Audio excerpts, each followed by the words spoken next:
everyone. I'm very excited to be here today.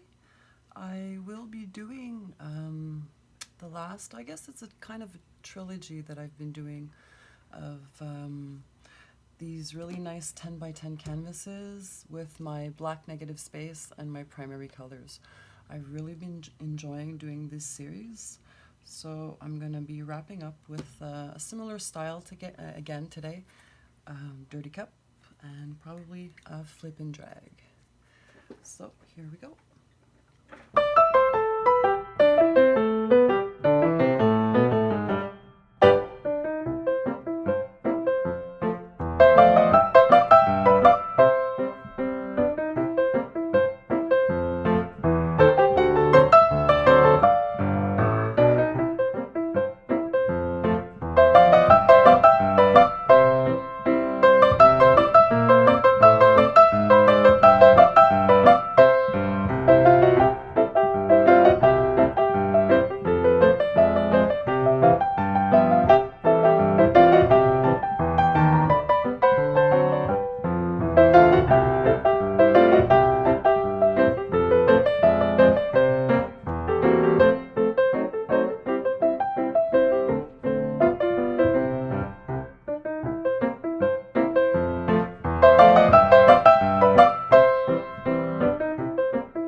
Thank you for watching. I hope you enjoyed my video. If you did, please click on the like button and subscribe to my channel.